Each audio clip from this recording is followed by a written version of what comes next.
What's up, guys? It's Jarius the Aquarius with my Relatable Revival. And I hope all you guys are doing amazing tonight.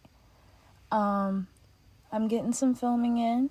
I have my baby boy this week, so, finding some quiet space is not really easy. And plus, I don't live on my own. I live with my grandparents, so there's a house full here. So usually I gotta, go to the porch. And then usually the nature's too loud if it's not early in the morning. But now that I actually have a car, yay, right? Big girl moves, period. Just kidding. Just ignore my extra ass. I'm an Aquarius, okay? But now I'm just sitting in my car right now, and I feel like this is the perfect time to get some filming done. So tonight I'm going to be talking about Chaldean Numerology number 8.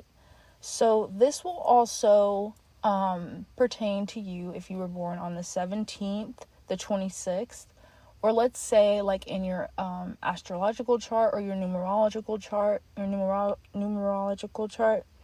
you'll have a lot of 8s or a lot of 17s or 26s that will reduce to 8s. If anyone that's watching this is a life path 8, or if you guys are a 17 or 26 and would like me to do a video about that, just let me know, because it does add, it's a little bit more, it's the 8 energy, but it's just broken down in a different way. It's like compound, but just compound in different ways. But anyways, moving forward, so this also will apply to you if you were, again, born on the 8th, the 17th, the 26th. If you have a lot of 8, 17, or 26 degrees within your astrological chart or your numerological chart.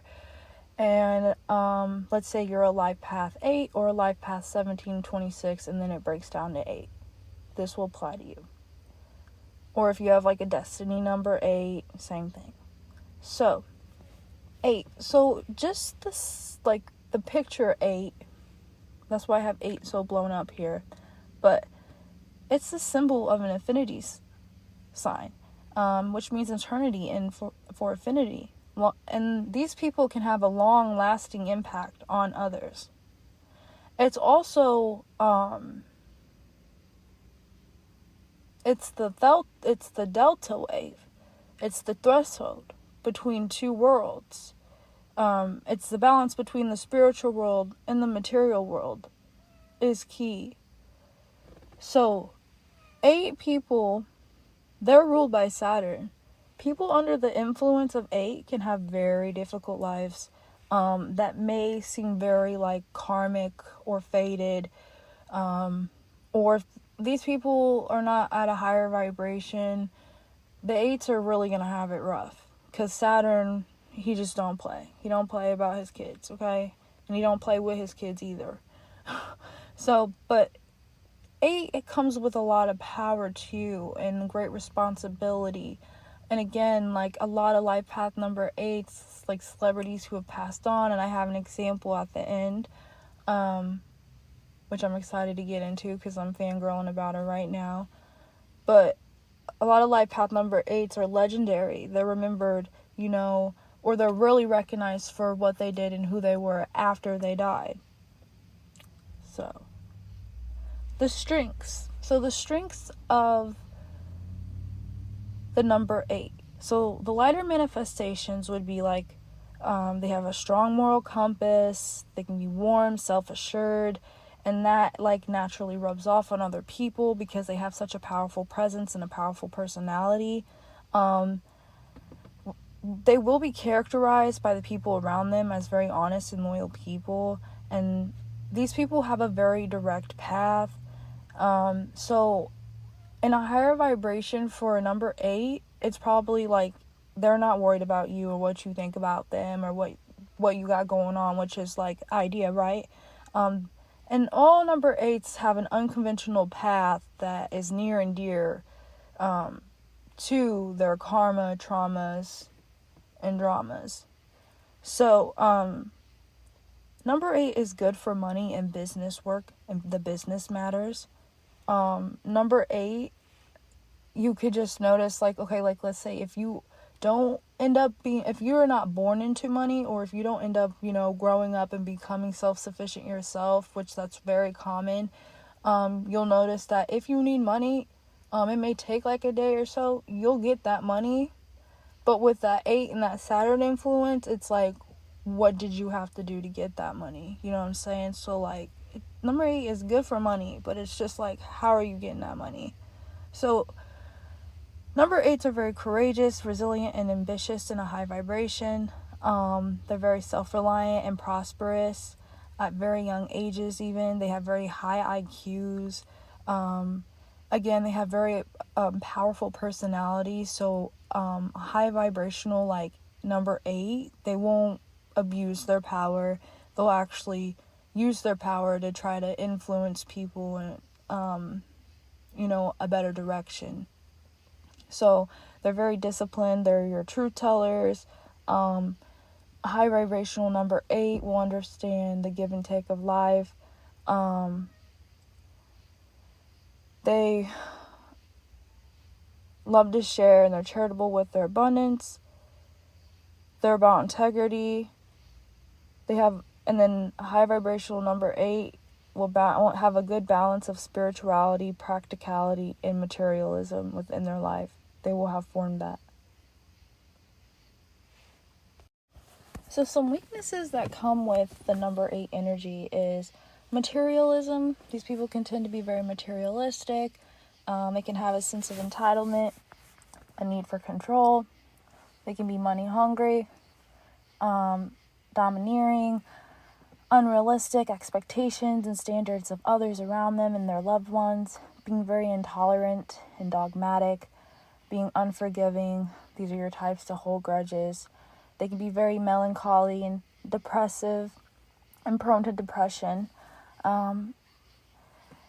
So, like, the higher vibrational number 8 will just, be so, they will have such tunnel vision on what's ahead of them and will be focused on their path that they won't have enough time to care about what others' opinions are. But for the lower vibrational number 8 energy, they're worried about their recognition, like, getting recognition for certain things that they do. They just want to be appreciated, they want people to see what they have done, and that can make them like self-sabotage or self-destruct. They may struggle with feelings of loneliness, concealing emotions, fearing that they will make them look like weak, or makes them feel inferior to others, as if they're like, if they wear their emotions on, if they wear their heart on their face, basically. So, distant, they only letting people know about what they want them to know about. So, a number 8, so with that Saturn influence, there's probably a lot of secrets and a lot of karma and a lot of dramas and traumas that an 8 has that they probably just will never disclose to you. And it's one of their, weaknesses, again, that keeps them from progressing. But if you have a number 8 around you, they probably have something about them, or they have like some kind of past or something that they just rather not talk about, or you would never even know about until they brought it up to you, basically. Like, they won't let you know until they want you to know. So there's a fear of rejection here. They tend to be very insecure and have a fear of self-expression. So this can lead them to have self-esteem and confidence issues. And when there's an excessive amount of number 8 energy, it can lead to like a lot of irritability or impatience and verbal aggression.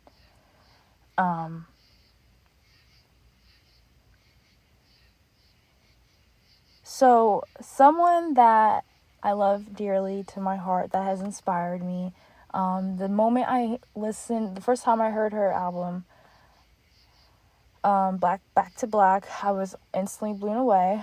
I'm sorry, I'm fangirling over Amy Winehouse. But if you add her birthday together, she is a life path 8. And I really much saw that in her life, because you see, she became more respected. She was I feel like she was definitely already legendary when she was, when she was alive. But when she died, there was just so much more respect to that, her being legendary and her legacy, than there was like when she was alive. Like, people actually like saw her for who, she was, and they put respect on her name. Like, a lot of people who were the ones bashing her, or probably not, were the ones in her corner when she was alive. I've read both of the books that her parents have written about her, and I think the one that her dad writes is Amy, My Daughter. They talk about when they went to St. Lucia, and yes, I'm a fangirl, you're gonna be like, girl, but stay along with me. She's a perfect example of high vibrational use of number 8, and also lower vibrational use of number 8. So, like, her being charitable, there was like some kid or something down in St. Lucia who needed surgery, and Amy was like, oh, I'll pay for it. She paid for it under counter, but like, she just wanted to make sure there was no press about it. Like, she told her dad, like, like, I'm gonna pay for this girl. Like, it was like $3,000 or like $2,000, but she just did not want any press for it. She didn't want it to be like, oh, this is what I did, and it's just to be charitable. So that was being in a higher vibration of that number 8. So she channeled her higher spirit through her voice, in which she gained financial gains. So that's that balance between the material world and the spiritual world. And again, she was legendary. She was very self-sufficient at a young age. Like, I think Amy was like 20, or like 21 or 18, something like that, when she moved out. Like, or I think she was like young. Like, she was like, let me say, she was just like a young adult. She already owned a flat. She had a record deal. So she was very self-sufficient at a young age. And then, towards the end of Amy, My Daughter, I remember, a little bit, I don't know word for word, but like, Mitch, her dad, was mentioning that, like, once they went through all her stuff, and, that he was like, for all this money that she had, and, I was giving and handing to her, I was like, she really didn't have much. And when you see pictures of Amy, she's not really out there, like, dressing like celebrities are today. Even though she was on that status, she was like above that status. Like, I'm not judging nobody, but I put Amy above Beyonce any day. Like, you know what I'm saying? Like, Amy had just raw, pure talent. And she used it, for financial gains, but also she was channeling her higher self. And that's how, she was able to touch people, because it was such a spiritual thing she was doing. So that's really like the higher vibration of that number 8 energy. And then she got like hella financial gains from it. And then it's accounted that she had a lot of friends, and a lot of them say she was very loyal and she was very dedicated. So utilizing the number 8 energy for good, using this energy for good. So you're going to have a business mind. In a lower vibration, it's going to be a criminal mind. Criminal mind and a business mind, same thing. There's a fine line. You know what I'm saying? There really is. You're just walking a fine line. So instead of having a criminal mind, have a business mind. Lean towards that business mind. Understand your power and try not to misuse it. Because again, with you being ruled by 8, with you being ruled by Saturn, your karma is instant. And even people who hurt you, that's another thing. People who hurt you, their karma is going to be instant too. Fucking with the 8 and, you being ruled by Saturn. But like, it's good to be like more mindful during the day of how you treat others, or what you're saying, the seed you're sowing. Because like for number 8, it's like you reap what you sow, like quick and fast. So once you learn how karma works, this number will still bring misfortune, but you will better know how to navigate it through. Yeah, basically kind of was what I was just explaining. So channel your drive and use your time to manifest your dreams. So have like tunnel vision. Number 8 can bring that tunnel vision, but don't use it, for like, being melancholy or being like sad and depressed, or on material things. Use it for your dream. Use that tunnel vision that you got. Use that drive and determination and the gift of like business, like business mind. Use that, and like, this is great entrepreneurial energy. Like, you can create any business you want, like work for yourself, work from home with this energy type. So Saturn is a malefic, but he does give those who are willing to put self-seeking pleasure to the side and focus on something that is charitable. So example, if you got good fortune with money, help those that are less fortunate than you, and Saturn will only multiply your income. So my name is Jairius the Aquarius with My Relatable Revival, and I think this video is long enough, and this was my little presentation about the Chaldean Numerology number 8. This also pertains to 17 and 26. If you're looking for me to break down 17 and 26, I'd be more than glad to do that. Just let me know. But thank you so much. Just leave a like, comment, share, subscribe if you want. Love you guys.